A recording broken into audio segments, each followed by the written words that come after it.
Ray Kurzweil, who now works for Google.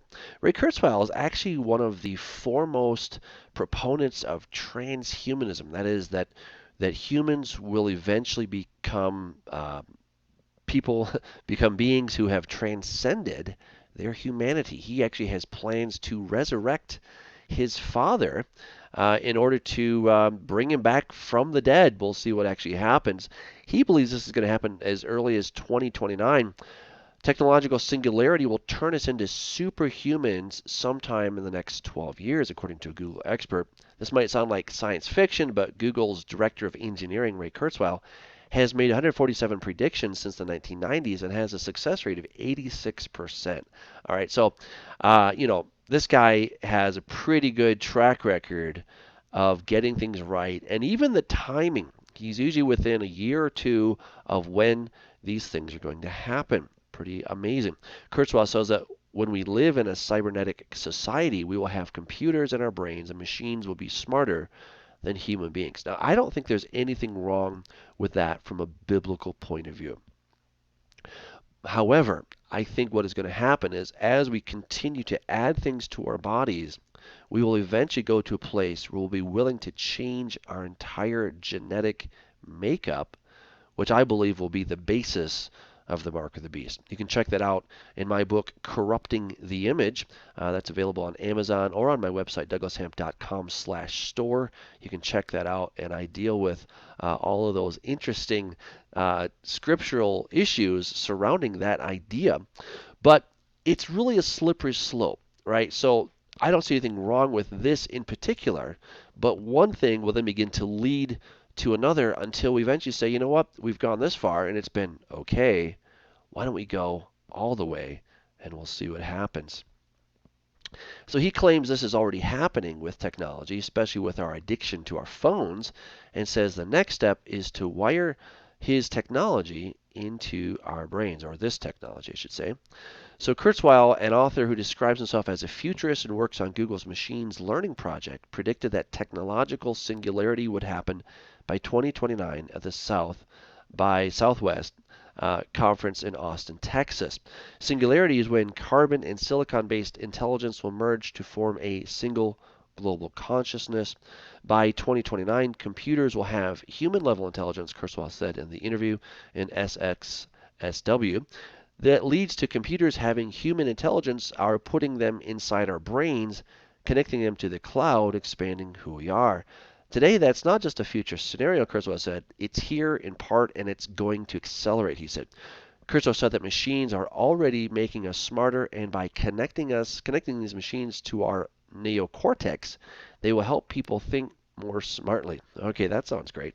However, Kurzweil said he wasn't concerned about the threat that intelligent robots might pose to humanity, according to Futurism.com. To the contrary, he believes that implanting computers in our brains will improve us. We're going to get more neocortex. We're going to be funnier. We're going to be better at music. We're going to be sexier, he said. We're really going to exemplify all the things that we value in humans to a greater degree. Rather than a vision of the future where machines take over humanity, Kurzweil believes that we will create a human-machine synthesis that will improve us. Well, I hope that is the case. The concept of nanomachines being inserted into the human body has been around in science fiction for decades. In Star Trek, tiny molecule robots called nanites were used to help repair damaged cells in the body. More than 10 years ago, the U.S. National Science Foundation predicted network-enhanced telepathy, sending thoughts over the internet, would be practical by the 2020s. Ultimately, it will affect everything, Kurzweil said. We're going to be able to meet the physical needs of all humans. We're going to expand our minds and exemplify these artistic qualities that we value. The process began centuries ago with simple devices such as eyeglasses and ear trumpets that could dramatically improve human lives. Now, this is really a significant question. If we can improve ourselves, should we? He brings up a really important point. When people started wearing eyeglasses, it greatly helped people.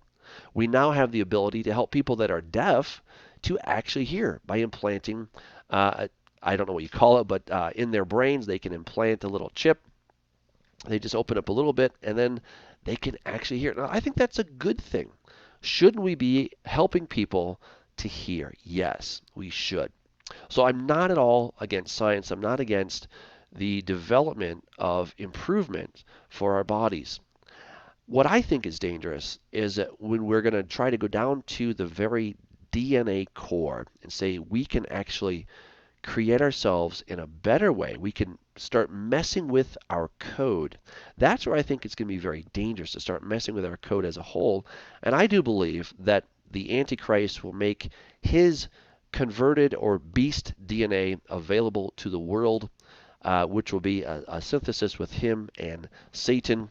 Again, you can check this out in my book, Corrupting the Image.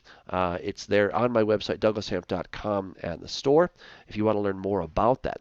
So I think it's a very fine line, because I hear some people say, well, science and scientism is a very dangerous thing. We've got to be so careful of this. Yeah, sure. We always need to be circumspect of what we're reading and listening to and what we're thinking. But science in itself is not a bad thing. Technology in itself is not a bad thing. But it's where it could potentially lead. That is, as with all things, the danger. It's not the technology itself. It's what could you do with that technology. And this is where I get excited about the changes that are happening in these days, but I'm also concerned, because every one of these things in and of itself, by itself, I don't think is a bad thing. I don't think it's a danger. But when you then put them all together and where it could lead to, I think we need to be wise. We need to be in the Word and make sure that we're aware, because there is a day coming when there will be something called the mark of the beast, and it will be made available to humanity, and anybody who takes it will be out forever. All right, there's no going back. In my opinion, according to my research from Corrupting the Image, my research leads us to believe, or leads me to believe anyway, that it's going to be a genetic transformation. So, exciting stuff, but we need to ultimately be wise. He says, then came better machines such as hearing aids, and then machines that could save lives, including pacemakers and dialysis machines.